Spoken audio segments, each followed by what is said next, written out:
Hoy es la fiesta de los santos Simón y Judas Tadeo, el cual en la última cena preguntó al Señor acerca de la elección de los 12 como discípulos, a lo que el Señor le respondió: el que me ama guardará mi palabra, y mi Padre lo amará, y vendremos a él y haremos morada en él. Tenemos pocos datos de su misión apostólica y de ellos, pero la tradición le atribuye al apóstol San Judas una carta recogida en el canon del Nuevo Testamento. Lectura de la carta del apóstol San Pablo a los Efesios. Hermanos, ya no sois extranjeros ni forasteros, sino conciudadanos de los santos y miembros de la familia de Dios. Estáis edificados sobre el cimiento de los apóstoles y profetas, y el mismo Cristo Jesús es la piedra angular. Por él todo el edificio queda ensamblado y se va levantando hasta formar un templo consagrado al Señor. Por él también vosotros entráis con ellos en la construcción para ser morada de Dios por el Espíritu. Palabra de Dios. Te alabamos, Señor. A toda la tierra alcanza su pregón. A toda la tierra alcanza su pregón. El cielo proclama la gloria de Dios. El firmamento pregona la obra de sus manos. El día al día le pasa el mensaje. La noche a la noche se lo susurra. A toda la tierra alcanza su pregón. Sin que hablen, sin que pronuncien, sin que resuene su voz, a toda la tierra alcanza su pregón y hasta los límites del orbe su lenguaje. A toda la tierra alcanza su pregón. Aleluya, aleluya, aleluya. A ti, oh Dios, te alabamos. A ti, Señor, te reconocemos. A ti te ensalza el glorioso coro de los apóstoles, Señor.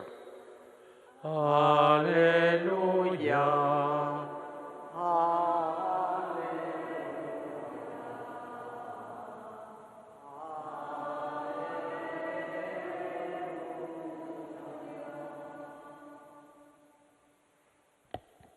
El Señor esté con vosotros.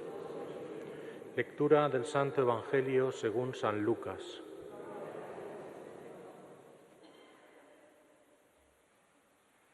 En aquellos días Jesús salió al monte a orar y pasó la noche orando a Dios.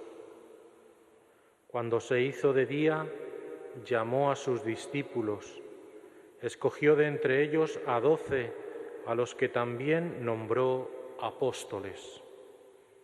Simón, al que puso de nombre Pedro, y Andrés, su hermano, Santiago, Juan, Felipe, Bartolomé, Mateo, Tomás, Santiago el de Alfeo, Simón, llamado el Celote, Judas el de Santiago y Judas Iscariote, que fue el traidor.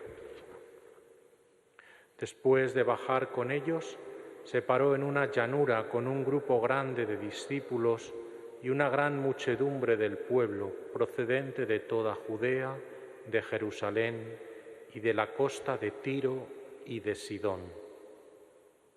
Venían a oírlo y a que los curara de sus enfermedades.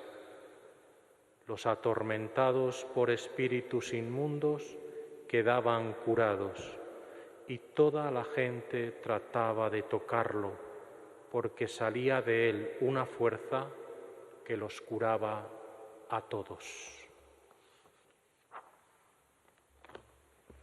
Palabra del Señor. Evangelica dicta delantur nostra delicta.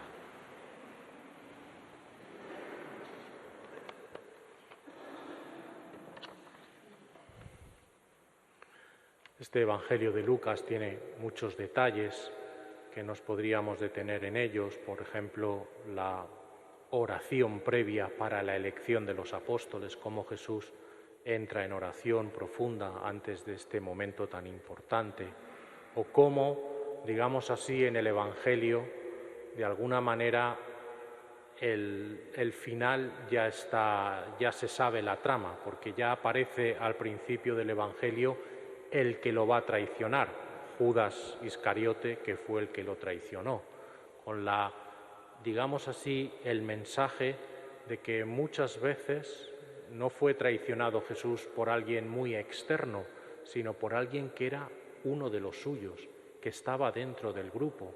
Por eso nosotros también tenemos que estar a veces muy atentos para no dejarnos llevar, para no caer en tentación, para no caer en debilidad, porque podemos creer que estamos muy cercanos a Jesús y quizá a veces lo podemos traicionar en algunas ocasiones. Por lo tanto, o la fuerza extraordinaria que salía de Jesús para curar a todos. Son muchos los detalles, pero hoy me voy a detener solamente en estos dos santos que no son muy conocidos, pero creo que podemos también aprender algo muy importante de ellos. Primero, que formaban parte del grupo de los apóstoles y, por tanto, que tienen una cimentación fuerte en nuestra fe y, por lo tanto, a ellos nos tenemos que referir, aunque no tengamos muchos datos, pero sí que aparecen en todas las listas de los apóstoles. El primero es Simón, Simón que llamamos el celote o Simón el cananeo, uno de los dos. No es el primer Simón que luego cambió de nombre a Pedro, sino este es el Simón el celote o Simón el cananeo. Y dice los estudiosos, ¿verdad?, que viene a ser lo mismo. Celote y cananeo viene a ser lo mismo porque el verbo caná en hebreo, con Q, caná, significa precisamente eso, tener celo, ser apasionado. Y parece que este era un hombre realmente apasionado de la ley, apasionado por el servicio de Dios, apasionado por todas las tradiciones, las costumbres judías, por esta especie de pasión verdadera por Dios, ¿no? Así que podemos aprender también esta lección, ¿no?, también en ocasiones de ser nosotros apasionados por Dios, de querer servir a Dios en todo momento. Y lo podemos también asimilar a que si Jesús eligió a Simón el celote, también eligió a Mateo, que era un publicano y que colaboraba con los romanos, con lo cual no tendrían muchas afinidades a priori entre estos dos, y sin embargo los dos formaban parte del grupo de los apóstoles, porque Jesús los quiere a todos, los elige a todos, por lo que sean, pero los ha elegido y por esa elección los ha constituido anticipo de la nueva Iglesia, ¿no? Los 12 apóstoles, figura de aquellas 12 tribus de Israel para constituir el nuevo pueblo de Dios, la Iglesia de Jesucristo.